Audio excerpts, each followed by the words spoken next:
welcome to Encouragement for Today. I'm Pastor Emily. This Sunday we're going to be looking at John the Baptist. He came to prepare the way for Jesus, so he's a great person to consider as we prepare our hearts to celebrate the birth of Christ. If you read in Luke 3 some of the conversations that John has with people, it's interesting. He basically tells them you can't just rely on your heritage, your family, when it comes to relationship with God. It's not about the people group you were born into. It's about how your heart and life are aligned with God and caring for your neighbor. So John, he's like, it's important to see fruits in your life that show that you have a life that's turned towards God. And people ask, like, well, what do we do? What does that mean?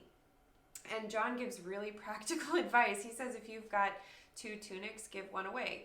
If you have more food than you need, share it. If you're in a position of power and influence, don't cheat people out of their money. Be content with your own pay. Just really practical things that come down to loving your neighbor well. Being content with the blessings God has given you. And that doesn't mean you're not going to grow or develop, but he's pushing people to consider, have I become greedy in a way that's harming my neighbor? Or am I connected to community the way that God would invite me to be? So this Christmas, as we prepare our hearts to celebrate the birth of Christ, I think it's important to look at our entire life. Do we care about the way that we participate in God's community? Do we care about our neighbors, about justice? Can we learn to be content with the blessings that we have and generous with what we have in excess? I love this year that we were able to give to the Pan American Institute in Tijuana for their Christmas food baskets. We gave enough money for over 17 baskets that'll help feed families over the Christmas break. And I think more money came in.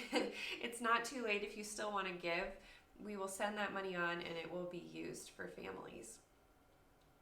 I also learned this week that Unlimited Church, who shares the property with us, they're doing a community toy giveaway on Saturday, December 23rd, and they're looking for volunteers.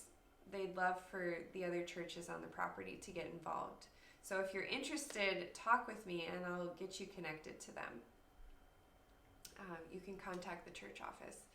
But in a bigger sense, there are opportunities throughout the year to care about our neighbors, to get involved in community, to even be in our places of work in a way that is just and generous and caring. So how can we prepare our hearts and our lives to really celebrate the birth of Christ, the light who came into the world? We'll talk to you again soon.